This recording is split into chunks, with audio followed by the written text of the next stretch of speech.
for them to get talent because they're so uncool right now. Like I don't know one man above like 5'9" that says they're a Democrat. There's only one. I honestly like males only males like under 5'9" that identify as a Democrat. They're like, yeah. Good morning. Rise and freedom. I'm 5'11", by the way. So close. Welcome to the Wake Up America show. We're glad and thankful to have you here. Click the like button. We'd be glad to have you be a regular guest on this show. It's every Monday through Friday, 7 to 9 a.m. Central Time. If you click the follow button underneath the video that you're watching at rumble.com, you are watching us on Rumble, right? Not one of those other gay channels like YouTube or something like that. Don't watch us on YouTube, guys. What are you doing? They hate us. The only reason that I'm there is for free advertising so that you guys can join us over on rumble.com where they don't hate me, where they don't hate freedom. You know I'm demonetized over on that stupid, terrible, awful, crappy, horrible social network. They've demonetized me for 3 months. Boo, boo. Why are you bowing to these people who hate you? You can't make any super chats. You can't become a member of my channel. You can't support me really at all, other than just watching the show. The best way to do it, yes, I'm guilting you, is to come to rumble.com/AP for liberty. If you're underneath 5'9" as a man, then you watch the show on YouTube. All right. Giving you a hard enough time. Andrew Schulz, popular comedian, another mustache wearer. His mustache is more like a beard, if you know what I mean. Says Democrats are so uncool right now. I don't know one man above like 5'9" who says they're a Democrat. Well, the king of all lobsters, the number one, the top lobster, says you're a pussy, Andrew Schulz. Well, you know, I happen to agree. Joining us live right now, the top lobster. Good morning. How you doing there, lobster? What's up, Austin? Yeah, you know what? As a man who stands at exactly 5'9" average Puerto Rican height, I tend to agree with you. And I'm gonna go ahead and sweep the rug on Andrew Schulz. I like him. I think he's really funny. I've met him at he was at Skankfest. I've met him because I work in the comedy field. I used to. That's an Owen Benjamin joke though. So, you know, guys, if we're gonna be edgy comedians and start to tell the truth, at least like workshop your own jokes. I know that you're a little bit late in the game, maybe 6-7 years late, and you've made your bag and you've sold out MSG and you did what you had to do to get ahead. But now that, you know, the tides are changing, let's at least be a little creative, you know, not just steal jokes from people who were canceled before. So the whole thing disgusts me. I would never really talk at this person because I kind of respect him, right? He's a pretty good comedian. He's funny. He's, you know, off the cuff, all the things that I appreciate, but it's just a little bit too late, right? Culturally. And I could see the frustration with people. Well, actually, I'm not even sure if I'm seeing the frustration. I'm frustrated because I'm seeing people finally happy that somebody with clout that's been given to them from, you know, old leftist guard media now agreeing with them. And it's a bit of a relief, right? It's like a little bit of a boot off of your neck. And you're kind of like, oh, finally, the winds are changing. Finally, I can say what No, you could have always said what you thought, Andrew. You had a platform. You have the skills. You're very funny. You're on Rogan all the time. You could have said this before when it actually mattered. It's not necessarily even about Trump. You know, this was about, he said, oh, I don't know what's in my arm. Why did they pardon Fauci? I put this in my arm. What could it be? It's clearly poison. It's always been poison. But your fan base was, I don't know what they were thinking. You went and took it, sitting next to your Hot 97 Charlemagne the God host, and you carried water in that way. And now you're doubting it. A little bit too late, buddy. Stephen Smith went on Bill Maher's show last weekend, and he talked about how, you know, say what you will about Donald Trump, but this guy actually does what he says he's going to do, and the Democrats don't do what they say they're going to do. He came out and he said that he regrets voting for Kamala. What's your reaction to that? They regret being on the wrong side of culture, on the wrong side of history right now. And again, I like Donald Trump, but I'm not like a big MAGA guy. So let's just go ahead and preface that. But it's clear. Listen, you're presented with the choice of Kamala Harris or Donald Trump, and it's basically like pretty decent policy and some sort of strategy to fix America versus abortion.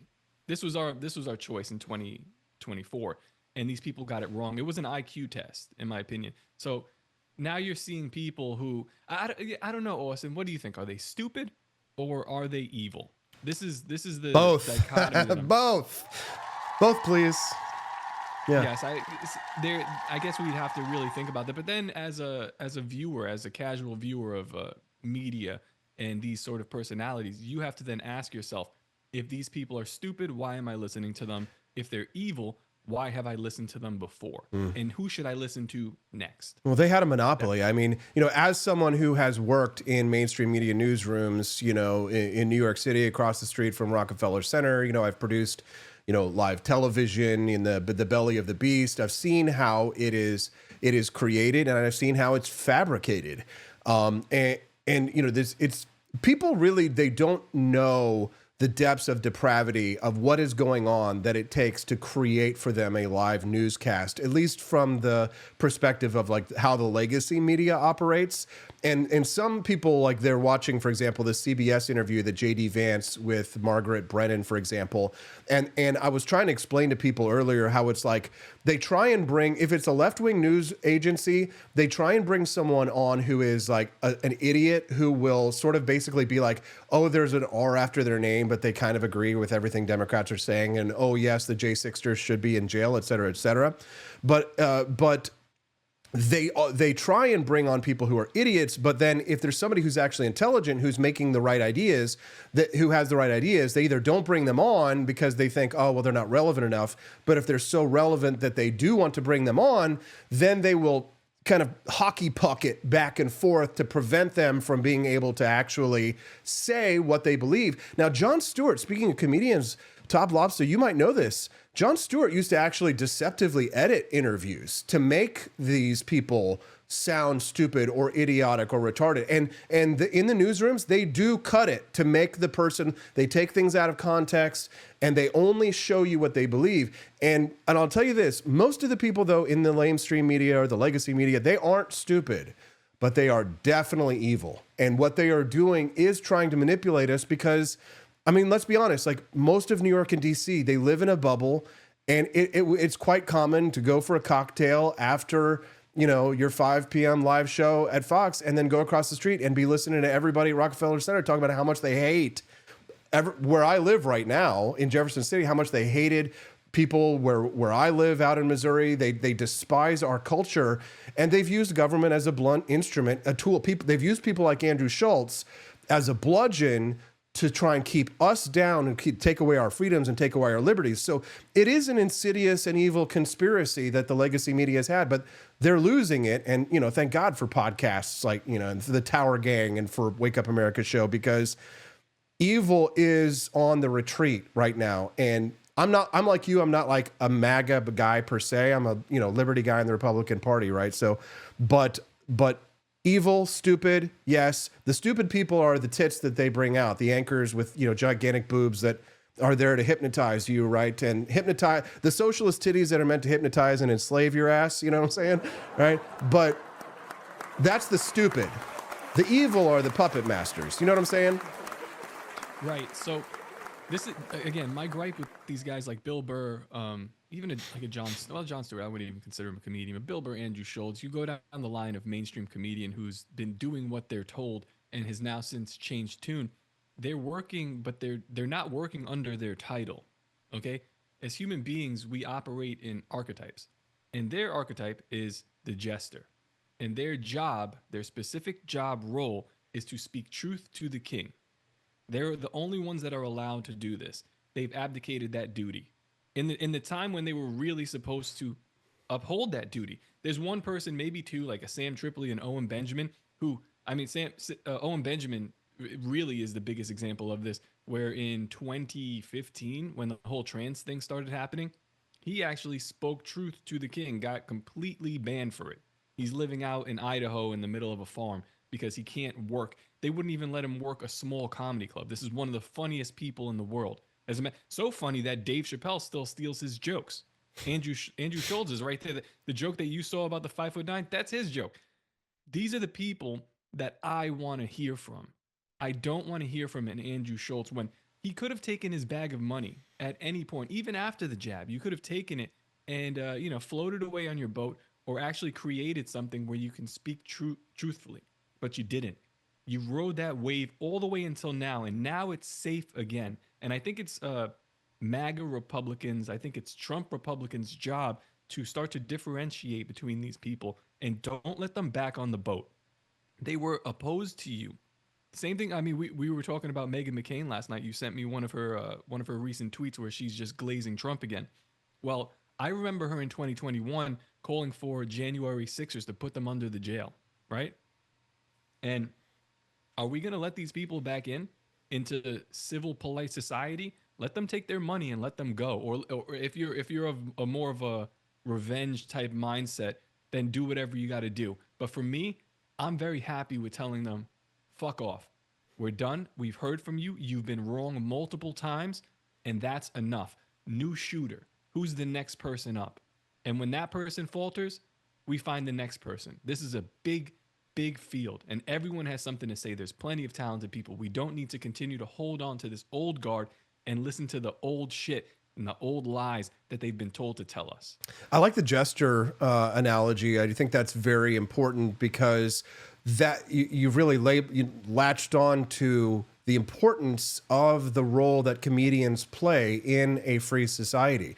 In order for civilization to function, people have to have release valves for the pain and suffering that most people feel in their daily lives, because one of the epicenters of the Trump revolution centered around the pain and suffering of the average person when it came to price inflation.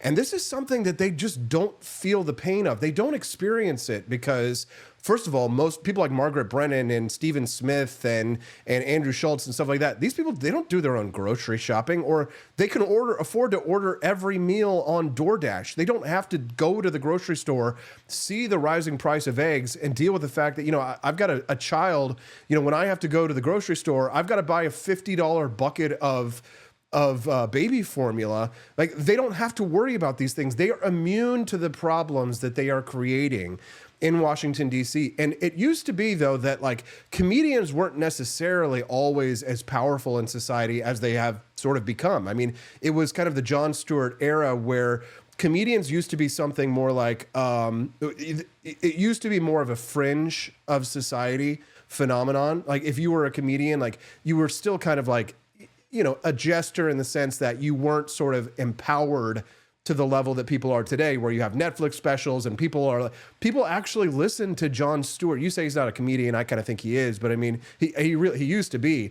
But people listen to Jon Stewart and Jimmy Kimmel, and they listen to Stephen Colbert. They listen to these people as if they are actual news hosts, right? Like, they have been mesmerizing people. And I think you're right to say, I agree. Don't, forgive them. Don't bring them back into the fold, because they're only doing it because the culture has gone our way. So Owen Benjamin is a name of a person that you like. Sam Tripoli, I don't know him. I'm not familiar. Are there any other comedians that are out there today that are really funny who, maybe never really got into the woke mind virus? Maybe Shane Gillis. Any others? Shane Gillis is great. A lot of these guys, and I understand it too, they want to do comedy because they are comedians at heart. So they'll see the political and they'll either shy away from it. Like, one of my favorite comedians, Louis J. Gomez, he's the creator, owner of Gas Digital. He sees politics and he's like, I'm not even going to address it. I want to do funny. And that's great. That's his lane. Do your thing. If you're a dick joke comedian, more power to you. I love that kind of stuff. But there's other people that, they decide to dip their toe into this politics game, and then they realize that there's some money in it, and then they move in that direction. They also, they come in with a very funny background, and now they're, again, like I said, they're not working under title. Their title is comedian/jester. Most of them are working as like a Stephen Colbert. I would consider more of a social engineer, level 3 or something like that. Like, there's levels. He's one of the higher levels of social engineer. Do what you're told. Here's your script. Make the people laugh. Fake applause. So I have a lot of disdain for those people. There's a lot of dick joke comedians. That's fine. That's fine by me. But, if you don't want to get into this game, we're in the political commentary game, sort of. It's not something I intended, but we're in it, and you see how kind of gross and disgusting it is. So I get wanting to have your hands off of it. But just be a comedian. And also to say, comedians, jesters, historically, not the highest paid. Yes, they weren't millionaires, but these were people in the king's court. They're there to keep the king in line because they're the only ones that could present him with the truth in a funny manner. If you can make somebody laugh, you can make them second guess what they're doing. Otherwise, if somebody criticized the king, you get your head cut off. That's specifically your job. You've abdicated the duty, but you're still pretending like that's what you're doing. It's disgusting. We're speaking to Toplobsta here on the Wake Up America show. Here's some fake applause for you, sir. Glad to have you here. Some canned applause, but it's the audience is definitely loving what they're hearing this morning. So if you're enjoying Toplobsta's opinion, make sure you follow him over at X at Toplobsta. That's Lobsta, not Lobster. He joins us live here on the Wake Up America show. We're glad to have him talking a little bit about comedians, their role in society, and how so many Johnny-come-latelys have suddenly come around to the idea that perhaps leftist Democrat culture is uncool. Maybe you're not very masculine if you're a Democrat, man. They are kind of in trouble, the Democrats, in a way, right? They had it all. The keys to the kingdom. They didn't even realize that it was slipping between their fingers, though, because culture has started to move more in our direction. And, it's a good thing that we see people, I think, that we see some people coming on board and waking up. And we shouldn't put that, it shouldn't be like Cenk Uygur from the Young Turks where we put him on stage and applaud him or something like that. I thought that was really retarded. But I do want to see more people coming over to our side. I do want to take in new people in our ranks, just like we kind of brought Tulsi Gabbard and RFK Jr. and some of these more independent-minded people over to the coalition. I think, everybody loves a good redemption arc. We just have to make sure that it's legitimate. How you tell, that's a conversation for another day. But go ahead. Let me ask you, Austin. Yeah. How did this strategy work out for the Libertarian Party with the big tent strategy? You tell me. What does it look like right now? Because you had a gay dude and a cop as your nominees for the Libertarian Party. After this big tent strategy, they allowed, remember the whole liberty unity, right? And allowing everybody in instead of, hey, these people have pretty awful ideas, and some of them are just commendable, maybe pedophiles even. But no, they continue to go on. And now, as far as I'm concerned, I think Angela McArdle just stepped down. They're irrelevant. And not just irrelevant, but retarded. You saw what they did to Donald Trump. And I'll be honest, people, you could hate me if you want to. If I was Donald Trump, after the way they treated me, and then after I released Ross, I would have went back and I would have tore up the paper because they were just talking shit the entire time. These people are ridiculous. I digress. No, it's a good conversation. It's an important conversation. My opinion on the LP is going to be like, harsh with nuance. It's going to be, it went from the Gary Johnson years, which started out with the best of intentions and then collapsed into a giant grift with millions of dollars being siphoned off to a person who ran the campaign, to, the just disaster of 2020 with, that chick that they had, the BLM chick. And then, this year, the party was so weak that it was defenseless against bringing in the woke mind virus. So, but again, you're right. It's neither here nor there. They're irrelevant, and I could see Trump being petty and vindictive, but it's amazing that he actually seems to be willing to reach across the aisle and still do what he said he would do for them, even though they mistreated him, treated him like garbage. I agree with you, Top. And I think, the president would be well within his rights to do so. What really just kind of like gets me steamed, though, is so many libertarians, after he freed Ross, again, still talking shit, still saying like, not trying to give Angela McArdle credit that she's due, right? That she absolutely deserves, right? Not saying that she gets all of it. A lot of people put in a lot of hours, especially Ross Ulbricht's mom and a lot of other libertarian activists and stuff, but they just want to talk shit. They don't want to actually do anything. They don't want to accomplish anything because here's the thing.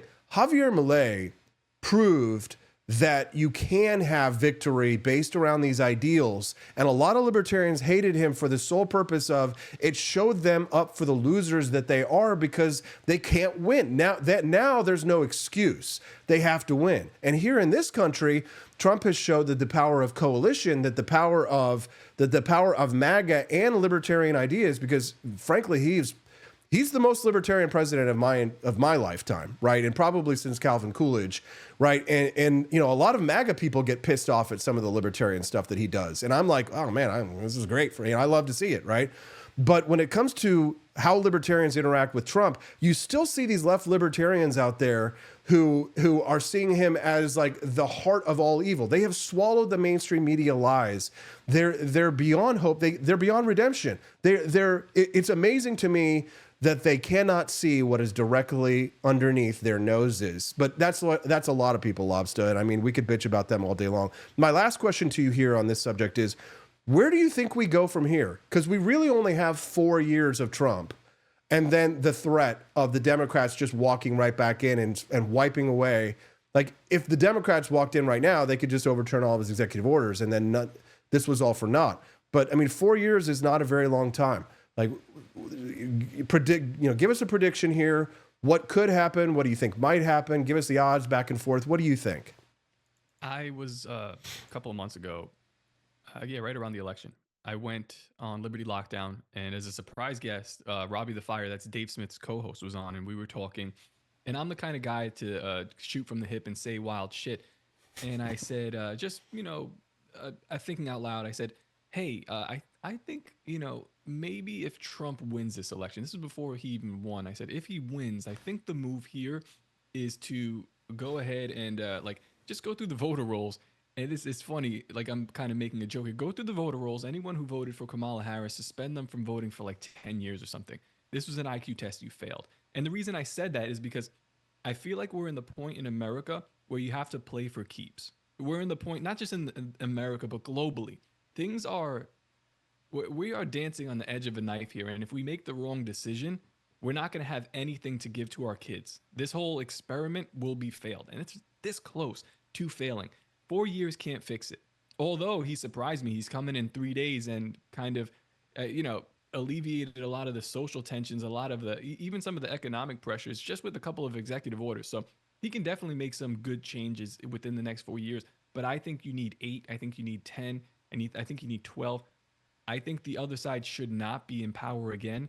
But this also then brings up some caution, because what I'm seeing right now and what I'm really worried about is a hard swing to the right, where instead of us swinging to the correct right political spectrum, we swing a lot further. And I know that you see that sentiment with the whole Jewish thing, which I have been guilty of proliferating. But unchecked, this will swing far to the right. And this guy, if Trump has unanimous 100% consensus in the United States, which it could possibly be, you get enough of these fake celebrities that will back him, we could be looking at a different type of monster, one that's a lot harder to stop than the left. It's going to have different ideals. So where does this go? I'm not quite sure. But what I do know is, for right now, you need to keep these people's hands off the wheels by any means possible. If that means embracing some sort of dictatorial tactics, do it. It seems to have worked for Bukele in El Salvador. And that also brings you to the idea of the cartel, which is a whole nother discussion. Can't wait to hear libertarians cry about that war, which is already here, and one that probably definitely needs to be fought because it's been going on actually in our borders. What happens, I think we see a lovely 4 years. I think the economy turns up. I think it's going to be great. And what I tell people, what I caution them, is to position yourself accordingly, because what happens after is going to be completely unpredictable, and I don't think people are going to like it. You're an interesting and thoughtful guy, Lobster. What we need likely is a Cincinnatus, right? We need a George Washington, a person who wields dictatorial power for liberty and then walks away and goes back to his plow, or goes back to Mount Vernon and operates as the Society of Cincinnatus is doing in the United States. One of the good secrets. Big ask. Yeah, it's a big ask. It's a big ask. You give me a lot to think about today, Toplobsta. I'm glad we had you on. Anything else that you think that we missed or covered, or anything you want to plug before we let you go today, sir? We didn't talk about God or Jesus Christ. On my show, Nephilim Death Squad, we talk about current events through a biblical lens. And I know I come off kind of brash on Twitter and also on Tower Gang. I come off very offensive and racist, but that's a show where we're doing deep dives into what we think is actually going on. I suggest and I hope people go over there, Nephilim Death Squad on Rumble. Don't go to YouTube. Yeah. YouTube is gay. Yes. Go to Rumble. Listen to us on audio. That's my bread and butter right there. So thank you guys. There Thanks you go. for having me on, Austin. Hey, great conversation. Keep dropping those hot takes over on X, and we'll keep booking you here on the Wake Up America show. Thanks so much for joining us, and have a great week, man. Peace out. There you go.